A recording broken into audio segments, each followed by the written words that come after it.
En général, quand on rencontre quelqu'un, on demande si on n'a pas honte, on demande quelle heure est-il? Aujourd'hui, on pourrait dire quel jour sommes-nous? Sommes-nous alors Pessah ou sommes-nous Shabbat? Sommes-nous le 8e ou sommes-nous simplement Shabbat? Alors, je ne vais pas vous faire voter, hein. Mais en Israël, ce soir, c'est Shabbat. C'est plus Pessah. Et si certains vont en Israël au restaurant le vendredi soir, eh bien, certainement le jour s'est déjà couché là-bas à cette heure-ci, ils vont pouvoir consommer quoi?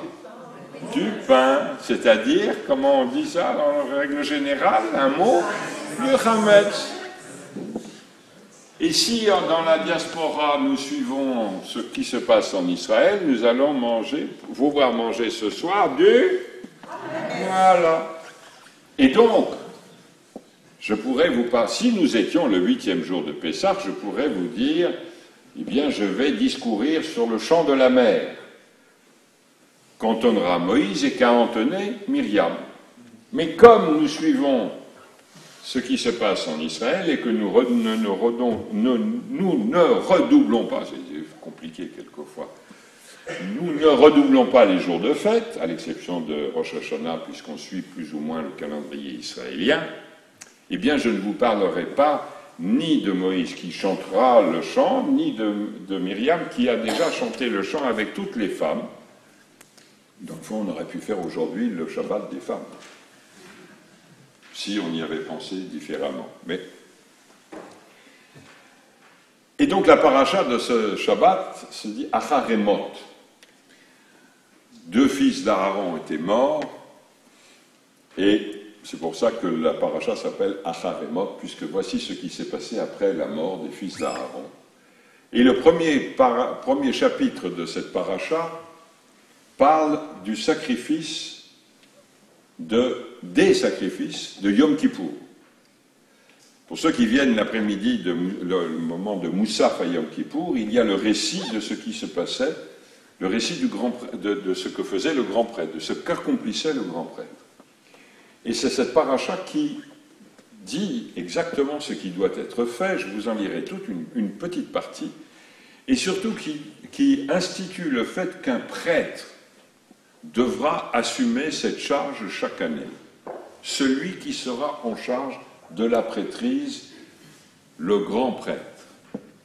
Après avoir sacrifié des béliers, des bœufs, voici ce qui est dit au 25e verset du chapitre 16 du Lévitique. La graisse de l'expiatoire, il la fera fumer sur l'autel. Pour celui qui aura conduit le bouc vers Azazel, il lavera ses vêtements, baignera son corps dans l'eau et alors seulement rentrera au camp.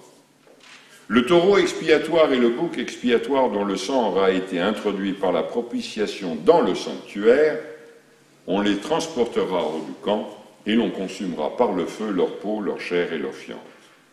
Celui qui les aura brûlés lavera ses vêtements, baignera son corps dans l'eau et alors seulement rentrera au camp. Ça se déroulait à Kippour, hein. Donc il se baignait dans l'eau, ce qui nous est normalement interdit aujourd'hui. Et ceci sera une loi pour vous perpétuelle. Et c'est là où cela nous concerne, chacun d'entre nous. Au 7e mois, le 10e jour du mois, donc le jour de Kippour, vous mortifierez vos personnes et ne ferez aucun ouvrage, soit l'indigène, soit l'étranger séjournant parmi vous. Car en ce jour, on fera propitiation sur vous, le chaper, sacrifice et processus de pardon, afin de vous purifier, vous serez purs de toutes vos fautes devant l'Éternel. C'est un Shabbat solennel pour vous, et vous mortifierez vos personnes, loi perpétuelle. La propitiation sera accomplie par le pontife qu'on aura oint et installé pour succéder comme tel à son père. Il revêtira le costume de lin, le costume sacré, et il fera propitiation pour le saint sanctuaire, propitiation pour la tente d'assignation et pour l'autel, propitiation en faveur des pontifes et de tout le peuple réuni. Que cela soit pour vous un statut perpétuel, afin de relever les enfants d'Israël de toutes leurs fautes une fois l'année. Et, on dit, qu'Aaron agit comme l'Éternel l'avait ordonné à Moïse. Alors, ce qui est intéressant, c'est que dans ce texte, on ne voit pas de jeûne. Il n'est dit nulle part qu'à partir du coucher du soleil à la fin du 9 Tishri jusqu'aux 3 étoiles après le 10 Tishri, il faut jeûner, c'est-à-dire il ne faut pas boire, il ne faut pas manger, il ne faut pas se laver, etc., etc. Rien n'est dit là. Et même certains actes allaient à l'encontre de ce que nous faisons aujourd'hui, puisque normalement nous ne devrions pas nous laver.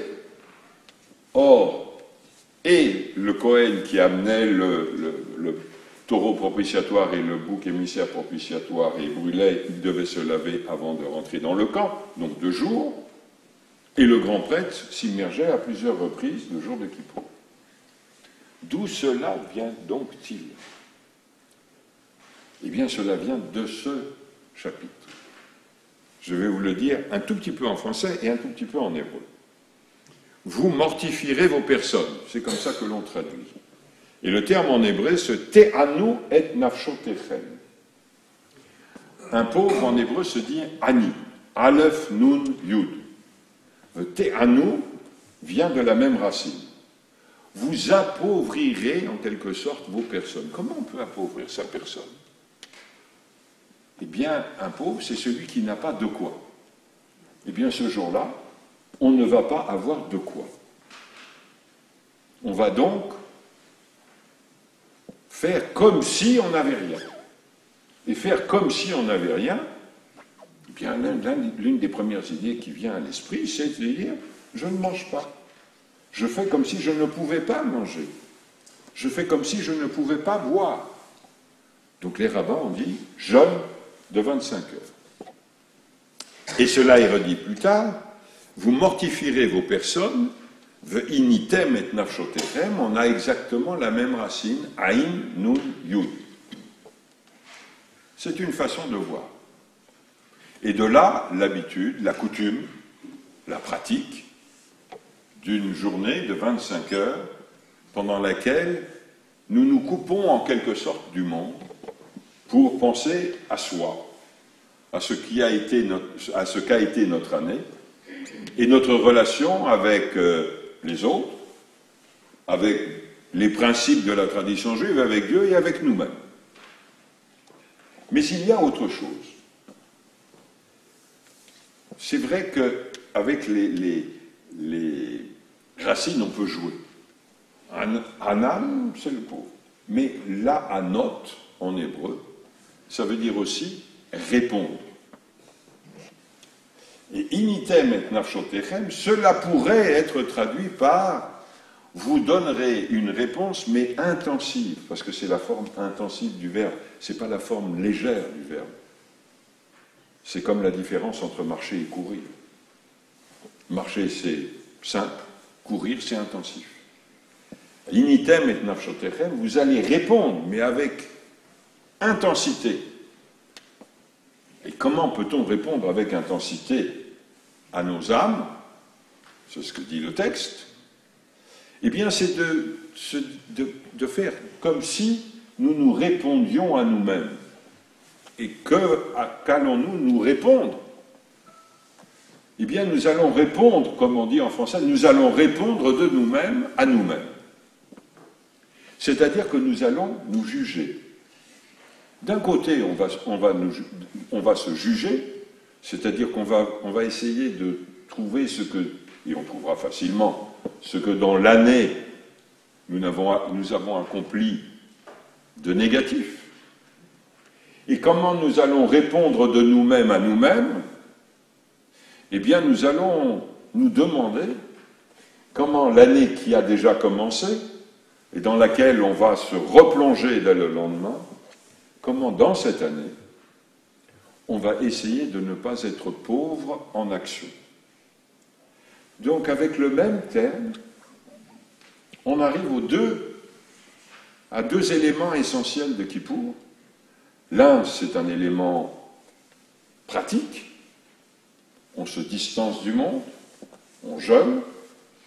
L'autre, c'est l'élément intérieur. On répond de nous-mêmes, c'est-à-dire qu'on va chercher ce qui a fait que nous sommes ce que nous sommes, et nous allons répondre à nous-mêmes, c'est-à-dire que nous allons essayer de prendre les décisions positives pour l'année qui commence. À partir d'un jeu de mots, les rabbins, dans le fond, ont esquissé ce qu'est le Kippour d'aujourd'hui et ce que n'est plus du tout le Kippour d'hier. Nous n'avons plus de sacrifices, nous n'avons plus de bouc émissaire, nous n'avons plus de processus de propitiation, c'est-à-dire de recouvrement de nos fautes, et nous n'avons plus de grands prêtres, sauf que, ce jour-là, nous sommes tous de grands prêtres.